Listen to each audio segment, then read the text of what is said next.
First of all, we have Kenya Moja, one Kenya, that has brought together different members of parliament from different tribes. As you can see, there are different tribes. Actually, it is the Kenya Moja that is comprising of many tribes and brings about Kenyans together.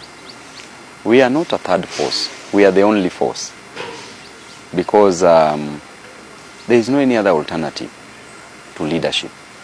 When you look at the way the government is working, the main intention why we came together is so that we can provide checks and balances to the excesses of the government.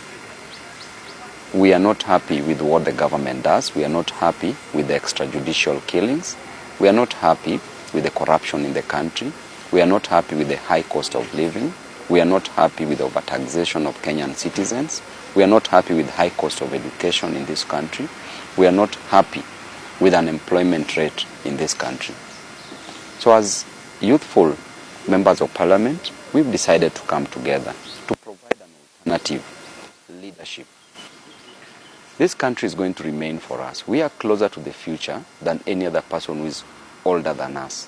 When you look at the law of succession, Mr. Melita, the law of succession, there's a doctrine called the doctrine of Comorientes. It tells you that if a person who's older and a younger person dies at the same time, it is presumed that the older person died faster.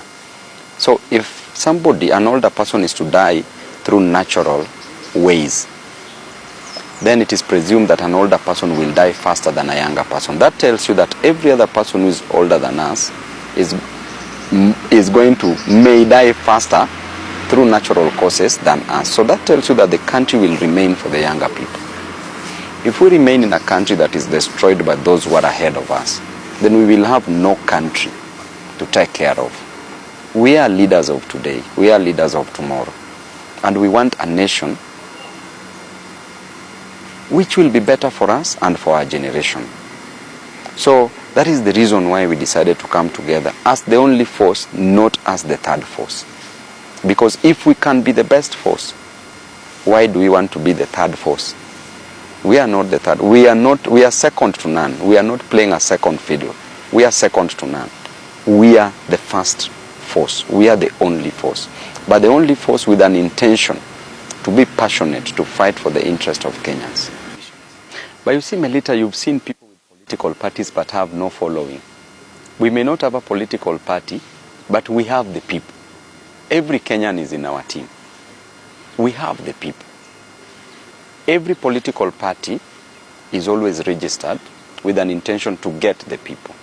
But the moment we have the people, then in ourselves, the name Babu Owino, ain't it bigger than almost 100% of the political parties in this country? So Babu Owino alone is a political party. Right? Yeah, so Babu Owino can be elected even without a party. You know, Melita, we are not rebelling in ODM. We are not rebels. We are working within the dictates and principles of democracy. And ODM means Orange Democratic Movement. Therefore, we are working within the dictates and the principles of the party. And democracy dictates that the majority will have their way, while the minority will have their say. Within ODM, Baba himself said that you are allowed to speak. You are allowed to be democratically correct. Being democratically correct means that those majority, let them have their way, and also the minority within ODM also should have their say. And that is what we are trying to do. We are working within the dictates and principles of ODM party. Those who are rebels are the ones who went to boo Baba the other day when they called for a joint PG, that is UDA and ODM. Why did ODM MPs decide to boo Baba? Ain't that rebellion? Ain't that lack of loyalty? That is disloyalty. For those of us who didn't go, we knew what was going to happen, so we didn't want to be part of the people who are planning to boo Baba. But otherwise, we are working within the dictates and principles of ODM as a party. You know, Melita, we are the honor of the people. We are the way we are, we have the people on the ground. In politics, there is the sky and the ground. The sky are the principles. And the sky will always depend on what the ground says. But if we can get to the ground directly, then we don't need the sky. The only person we need in the sky is God, who is in heaven and who is also omnipresent. But a fellow human being who is also looking for the people on the ground, we can go and get the people on the ground. Of course, we are still talking as members of Kenya Moja, and we are making decisions at the right time. We will know the candidates to support. We will want the candidates who are pro-people, not pro-government. Candidates who will work for the people, not candidates whom after being elected will serve their own selfish interest. So we are still talking, and I'm very sure that we are going to support some of the candidates across the country. And whoever we will support, we will win. That person will win. The outfit already. As we speak, Kenya Moja has 70 members of parliament. I've been speaking to Ndindi Nyoro. He will soon be part of this movement.